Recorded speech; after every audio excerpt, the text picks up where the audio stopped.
Hey guys, so for this video I am going to be doing a movie review of the movie The Last Voyage of the Demeter. So originally I saw this trailer in theaters, and of course, other than it being horror, one thing that caught my attention was the design Dracula. I thought it was really interesting, and of course I know that Dracula came to, I guess, in this one, London, on a ship, and so we never got the story of what happened on that ship, and so I thought it'd be interesting to see what the creators could do with it. So let's just get into the plot. So the plot starts with the Demeter. It has washed up ashore in England, and they go and search a ship for survivors, and they ultimately end up finding the captain's log. And so that's when it starts into the story of the Demeter. And so 4 weeks earlier, the Demeter made port in Bulgaria, where they picked up a bunch of wooden crates. They were brought to the port by a bunch of people from Romania, and they pretty much just dropped them off and then bounce without, helping them to load the crates. They refused to. And so this is when we meet Clemens, the main character. He is a doctor who is desperate to get to London.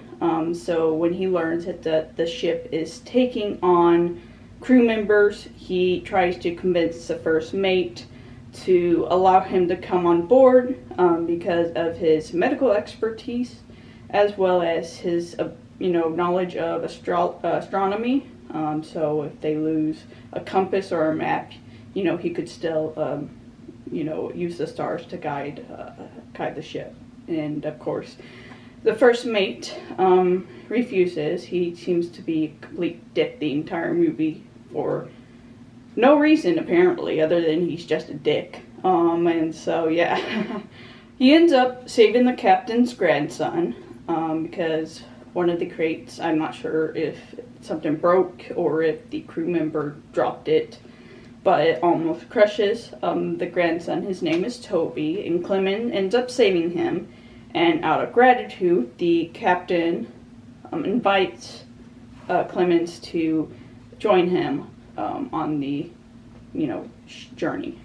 Yeah, and it kind of raised some questions about how smart the crew was, because one of the crew members ends up leaving because he sees a dragon symbol on the crate, and he gets scared and refuses to be part of the crew. He leaves. And they aren't at all suspicious when a group of Romanian people come and drop off the crates and then just bounce. And they're not at all suspicious as to why they seem so sus about this fear of these crates. And then also later on too, the characters are searching the ships for Dracula, and they find out who he is. They again search every crate for Dracula except the one that he's actually in. It's the very last one that they check, and it kind of annoyed me because it was like the most ordinate, the most I guess the most unique among them. The others were just pretty much regular crates, but this one was different, and so they didn't really go for that one first, I guess, and it was just irritating me so much. And so, but yeah, to go back, some of the crew, when they start the journey, they see a figure in the fog during the night in the dark, and then they crate in the hold ends up breaking open, and it's revealed to be a woman who has been buried inside some dirt. And yeah, I was wondering how she was surviving being buried in the dirt for this long. I'm wondering if her crate was the one that fell originally, because some of the dirt fell out on the port. And so I'm wondering if maybe it created like an air pocket that allowed her to breathe. And so that's how she ultimately ends up surviving. So yes, we have this woman, and she's kind of, I would say, in a coma, I think. And so Clemens, being the doctor, he believes that there's affection, I guess because she was buried in dirt. And so he starts giving her blood transfusions. And the crew, of course, are immediate assholes to her because she's a woman. The first mate wants to just throw her overboard. God, I hate that fucker. But yeah, and then, you know, she ends up, I mean, she doesn't immediately wake up, but she doesn't die. But then all the animals on board are ripped apart, and they automatically assume it's rabies, which the issue being, who had the rabies? Because there was a dog on board, but the dog also got ripped apart. And so either there's something on board with rabies, because it's not a crew member, because, or I'm not sure if this was before, I'm pretty sure this was before some of the crew members start going missing. But yeah, it's just, they felt so unbelievably stupid in this movie. But yeah, the girl reveals her name's Anna.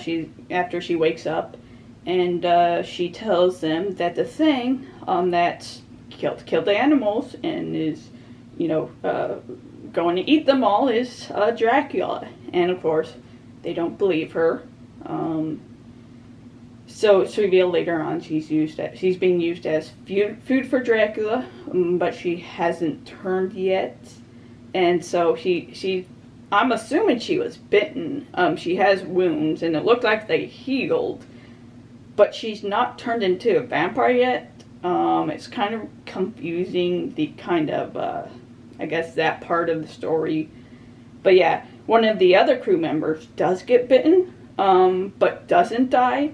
They try giving him a blood transfusion because of the blood loss. But he is ultimately, I'm assuming, controlled by Dracula, because he pretty much breaks free of his bindings and starts wandering the ship. And so I'm assuming that he's being controlled by Dracula. The captain, of course, puts the kid in his room and tells him to lock the door and stay put. But the kid, being kid, doesn't, and he ends up finding the infected crew member, who then chases him back into the captain's room, and so the kid locks himself in the room. I don't know what annoyed me more: the captain leaving the kid alone in his, in a room alone, and then expecting the kid to stay put, or the kid being stupid enough to just go wandering out to the ship after his grandfather told him to stay put. It was annoying me so much. Well, it turns out that Dracula is in the room with Toby. And so the infected crew member had tried to get into the room by breaking down the door with his head. So he knocks a hole into the door with his head, and he ends up almost unlocking it by putting his hand through it, but the other crew members arrive in time to stop him. But, they're seeing through the hole in the door that Dracula is in the room with Toby. So they detain the infected crew member, and then they try to kick down the door. And so, yeah, it was making me mad that they didn't try to fucking put their arm through the door to unlock the fucking door so that they could open it. It took Clemens far too long to figure out how to put his hand through the door. But it was making me even angrier because he went through, he put his hand through the door the other way, so away from the door lock. And so it took them forever to use their brains and actually try to unlock the door. But by then, of course, it's too late. The kid has been bitten by Dracula. And, yeah, he supposedly ends up dying. I'm not sure if they tried giving him a blood transfusion and it fails, or if Clemens doesn't think giving him a blood transfusion will help because he's, you know, too young, too small. I don't know, but yeah, he supposedly dies. And they tie the infected crew member to the mast, where he ends up bursting into flame once the sun touches him. And honestly, it was kind of funny how fast he caught on fire. It's like he was, you know, soaked in gasoline. But yeah, so they decide to give Toby a sailor's burial, you know, throw him overboard, and they wrap him in the mast. But of course, the grandfather stops him and says that he saw Toby move. Obviously, you could say this is just, you know, grief and, you know, need to believe that his grandson's still alive. It just annoyed the fuck out of me because it felt like another moment where they're being stupid. So yeah, they unmask Toby, and of course he ends up attacking grandfather, but he gets, you know, it's daylight, so he bursts in the flames again, so as if he was soaked in gasoline, and his grandfather, he grabs onto him, and so he's like, holds onto his grandfather for, I think, at least 10 seconds, but grandfather still gets severely burned, and they're able to, you know, separate them and throw the kid overboard. And so they're trying to figure out what they're going to do because pretty much all the crew members have been snatched except for Toby's dead.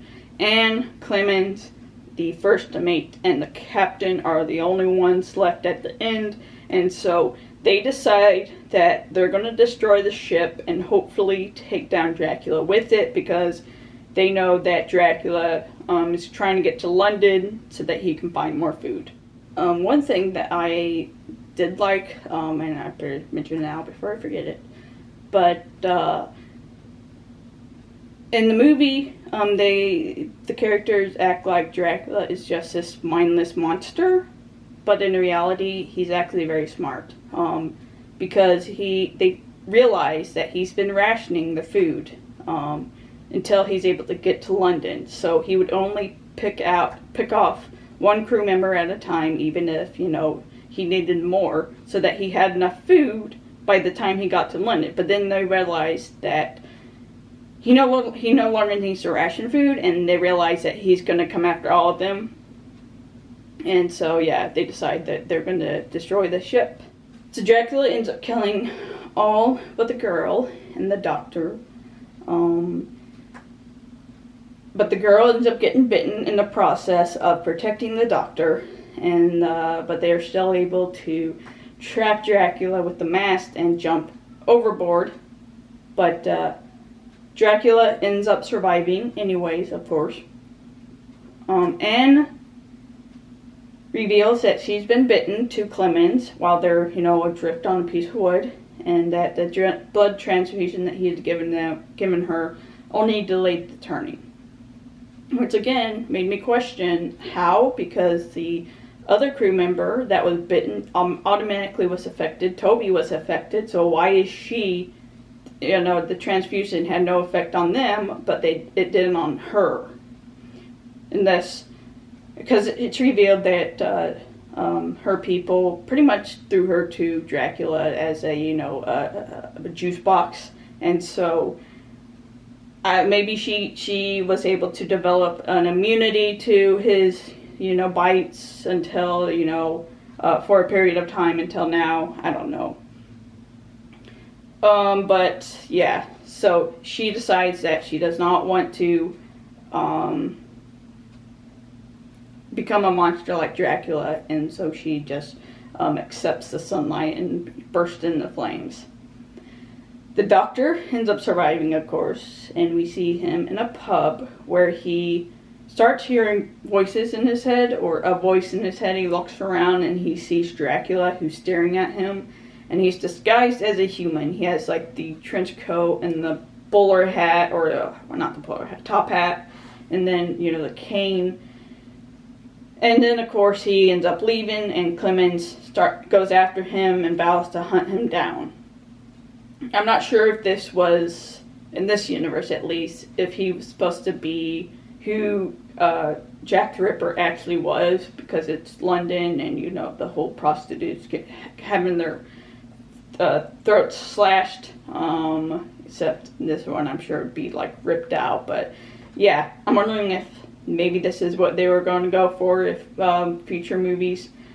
But something else, Dracula does not look human at all. So I don't know how people did not know that he was not human, other than, you know, it's dark because he's out at night. But still, you'd think that someone would probably realize that he looks like he looks non-human. So yeah, but so my thoughts on this movie: I do enjoy the accuracy of the time period. So especially at the beginning when we are at the port, we see the costumes. We see the settings, the buildings, and all of that. We see the boats, and we see like everything that goes into preparing the ship to sail. It felt very accurate to the time period, and so I enjoyed that very much. I always appreciate when they're when the creators are as accurate as possible as they can be when they put, you know. I enjoyed it when they put so much time and effort into the movie. The blood transfusion was also, I'm assuming, accurate to the time period. And so they had like a needle, and then they had like the plastic tubing, and then they had the pressure cuff, I think, that would, you know, push the blood through. But I thought it was interesting seeing how they did blood transfusions at that time period. And then, of course, them bringing the animals onto the ship. I know that they did bring animals onto the ships, and then they would eat like the animals at the beginning of the voyage, so they had fresh meat. But I did enjoy that they kind of had these touches that is more accurate to the time period that would actually happen. The characters, there were not anything special. They all just felt like characters. And I think the girl and the Doctor were my favorite characters because they were the least annoying, which isn't really a positive thing, really. I did think the actors were good for the roles that they were in. And when I looked it up, there were a lot of respected actors in this movie, so... the character of Dracula I thought was good, but I thought what was interesting about the actor of the character Dracula, his name was, Jevlar Batit. He played Dracula, but he also played in other monster movies like Mama. He played Mama, and I love that movie. He plays in The Mummy as Tut. The Mummy remake. He plays as Tut, I think. I think that's a character. And then he played Slenderman in Slenderman. And apparently, the reason for why he's kind of cast in all these roles, he actually has a condition called Morphan syndrome, and it gives him abnormally long fingers and slender body. So he's 6'7" inches, and so yeah, he's kind of in a lot of roles involving like really tall, slender characters. He's also in the Conjuring movies and The Nun. So yeah, at least his condition has given him opportunities to get employment. So I'll say that. They do try to have a more emotional story. There's this whole relationship between the captain and Toby. This kind of like father son almost, because, well, obviously the captain is probably the only, parental figure that Toby has, but they do try to give us an emotional story with them. The same with Anna and Clemens. Not romantic, but more like a friendly relationship. I mean, Clemens, I think they end up saving each other. Later on in the movie, Clemens saves Anna from after, well, turns out Dracula bites her, but she also saves him from Dracula. So, and then of course Clemens, he's black, and so they do kind of have this storyline where he was a doctor. He got his certification, if you will, as a doctor, and he was, I believe it was Bulgaria. He was supposed to become the doctor for a Bulgarian royalty, something like that, and until they found out that he was a black man, and then they rejected him. So I'm assuming he was trying to get to London to try to, because it was more accepting. But yeah, they did try to do that whole addressing racism during that time, and so at least they tried to have this commentary. Something that was making me mad was the stupid character syndrome. The kid not listening, and the captain leaving the kid alone when people are disappearing. The doctor not grabbing the gun to shoot the door open when they're trying to save Toby from Dracula because they had the gun and they dropped it on the floor, and none of the characters had the brains to pick it up and shoot the door open. I was getting so mad. I mean, at least for Clemens, it's later on revealed that he does not like guns. So at least you could excuse him because maybe he wouldn't think of the gun because he's not used to them and he rejects them. But the others, there's no excuse. And what makes me angry is that Anne is the one who was smart enough to pick up the gun and shoot the door open. And they still treat her like shit. They also did not burn Toby's corpse when they could. Because obviously they saw what happened to the crew member after he got, attacked by Dracula. He burst into flames once the sunlight touched him. So I don't know why they didn't fucking realize that Toby was probably going to turn as well and just, put his body into the sunlight so it will burn. And of course, the rampant sexism in this, in the movie. Mostly from the first mate. He was the biggest douche nozzle when it came to Anne, because of the whole bullshit, it's bad luck to have a woman on board.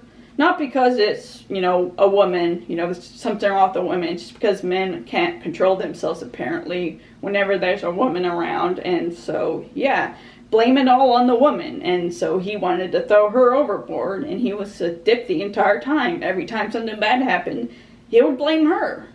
Not to fucking, not think about the crates that had been brought onto the ship that the people were sus about. Yeah, she came out of one of the crates, but maybe also fucking listen to her when she says there's a fucking monster in one of the crates. Yeah, it was making me angry. I did enjoy the character of Dracula, though. I love the design. It felt like a mixture of Nosferatu and the vampires from Van Helsing.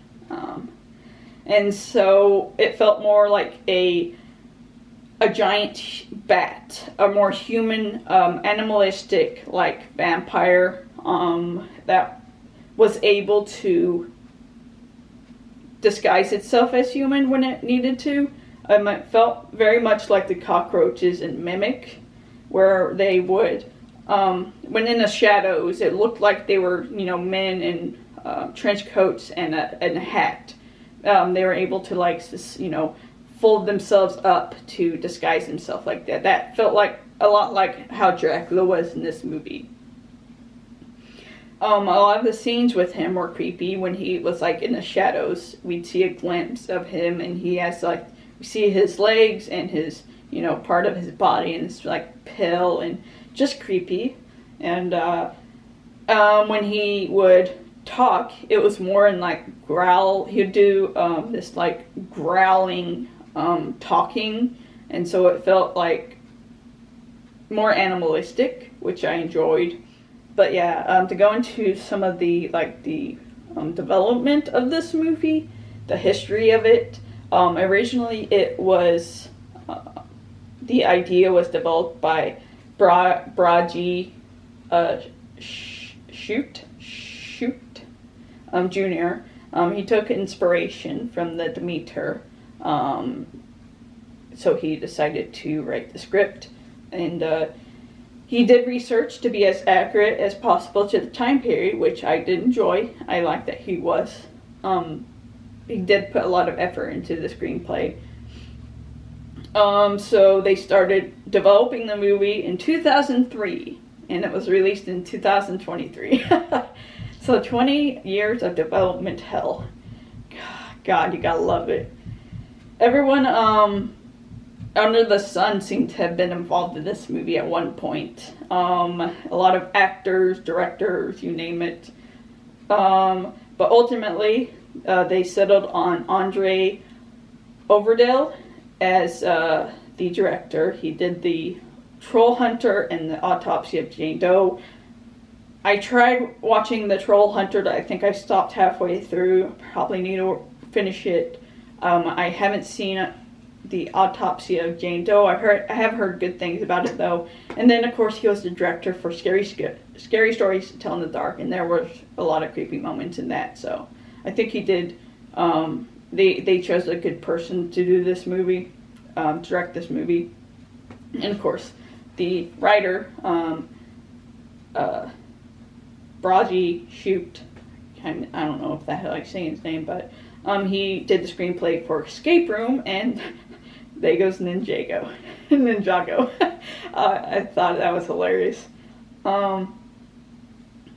He did the he wrote the original story, but it had been rewritten by Zach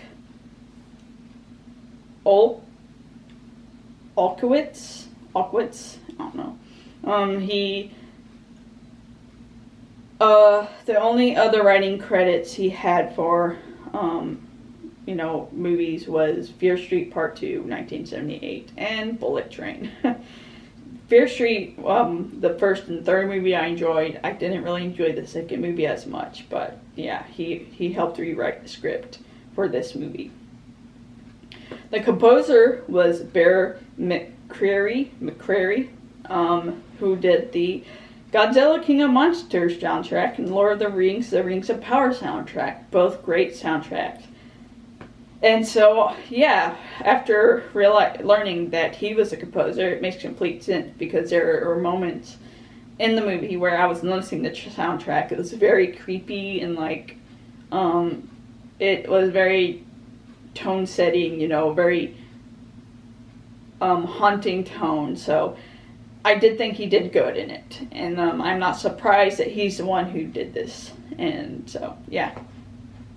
The makeup artist was Goran Lundstrom. He worked on House of Gucci, for which he was nominated for an Academy Award. He also worked on The Batman, which was nominated for Best Makeup and Hairstyling, but he wasn't one of the three that were nominated. So I'm assuming he worked on The Batman, but not as a, major makeup artist. But I thought that was interesting. If you don't know already, this movie was based on Chapter 7 of the Dracula book. Chapter 7 called The Captain's Log. And I actually have read the chapter. And the chapter was very bare bones. It pretty much the movie follows it pretty much. They end up finding the ship. They find the captain's log.